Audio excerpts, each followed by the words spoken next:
जरा सोचिए, एक ऐसी चिकित्सा पद्धति जो 200 साल से भी पुरानी है, लेकिन आज भी दुनिया भर में लाखों लोग उस पर भरोसा करते हैं। जी हाँ, हम बात कर रहे हैं होम्योपैथी की। एक ऐसा सिस्टम जो अक्सर चर्चा में रहता है। कुछ लोग इसे मानते हैं, कुछ नहीं। तो चलिए, आज हम इसके बिल्कुल बेसिक आइडिया को समझने की कोशिश करते हैं।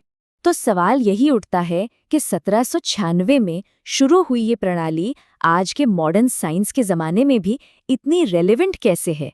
इसके पीछे का फलसफा क्या है और ये असल में काम कैसे करती है? आइए इस पहेली को एक एक करके सुलझाते हैं।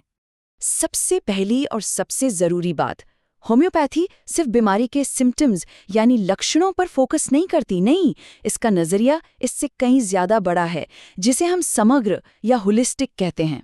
इसको ऐसे समझते हैं, मान लीजिए एक पेड़ की टहनी टूट गई है, तो आमतौर पर इलाज सिर्फ उस टहनी का होगा।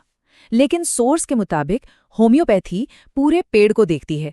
उसकी जड़ें कैसी हैं, तना कैसा है, पत्तियां कैसी हैं और उसे पोषण कहाँ से मिल रहा है। मतलब ये सिर्फ शरीर के लक्षणों को नहीं, बल्कि किसी इंसान की मानसिक और भावनात्मक हालत को भी इलाज का एक बहुत ज़रूरी हिस्सा मानती है। अब आते हैं होम्योपैथी के उस कोर आइडिया पर जो इसे बाकी सभी मेडिकल सिस्टम से बिल्कुल अलग खड़ा कर देता है। ये एक ऐसा सिद्धांत है जो सुनने में शायद थोड़ा अजीब लगे, पर होम्योपैथी की पूरी इमारत इसी नींव पर टिकी है। इस सिस्टम की कहानी शुरू होती है 18वीं सदी के आखिरी में, जर्मनी में। इसके फाउंडर थे डॉक्टर सैमुअल हैनेमैन। वो एक डॉक्टर थे जो उस वक्त के इलाज के तरीकों से खुश नहीं थे और एक ज्यादा नर्म और सुरक्षित विकल्प की तलाश कर रहे थे। और उनकी तलाश इस एक लाइन पर आकर खत्म हुई, सिमिलिया सिमिलिबस क्यूरेंतोर, जिसका सीधा सा मतलब है जैसा जैसे को ठीक करता है। ये होम्योपैथी का मूल मंत्र है।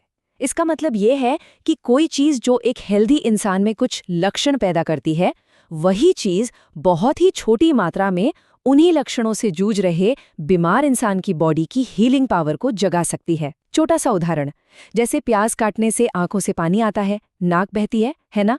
होम्योपैथी में उसी प्याज से बनी दवा का इस्तेमाल सर्दी जुकाम के बिल्कुल ऐसे ही लक्षणों के लिए किया जाता है। तो ये तो हो गया इसका बेसिक सिद्धांत। लेकिन जब कोई होम्योपैथिक डॉक्टर इस सिद्धांत को प्रैक्टिस में लाता है, तो उसका असल मकसद क्या होता है? क्या सिर्फ लक्षणों को दबा देना या फिर कुछ और? यहाँ होम्योपैथिक इलाज के 5 मेन गोल्स को देखते हैं।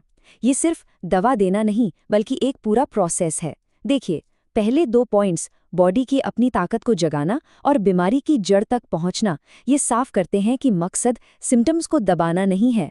फिर इलाज का सेफ और जेंटल होना ज़रूरी है। और आखिर में गोल सिर्फ उस एक बीमारी को ठीक करना नहीं, बल्कि पूरी हेल्थ को इतना बेहतर बनाना है कि वो बीमारी बार बार वापस ना आए।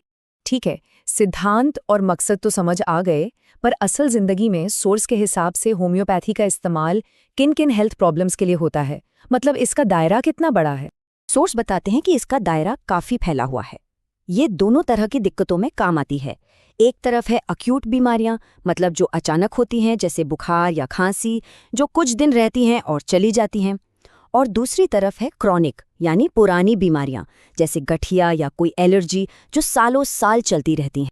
और ये लिस्ट यहीं ख़त्म नहीं होती। बच्चों और महिलाओं से जुड़ी खास परेशानियों से लेकर स्किन प्रॉब्लम्स और आज की लाइफस्टाइल से पैदा हुई बीमारियों तक, सोर्स बताते हैं कि इसका इस्तेमाल कई फील्ड्स में होता है।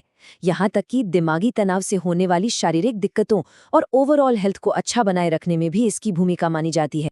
इन सब के पीछे एक और बहुत ज़रूरी बात है जिस पर सोर्स जोर देता है, और वो है इसका जेंटल नेचर।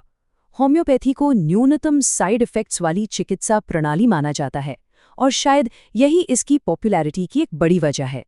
तो हमने होम्योपैथी की परिभाषा, उसके पीछे के सिद्धांत और उसके इस्तेमाल के दायरे को समझा। अब इन सब बातों को एक साथ रखकर चलिए एक बड़े सवाल के बारे में सोचते हैं, जो शायद हमारे हेल्थ के भविष्य से जुड़ा है। ये वाकई एक सोचने वाली बात है।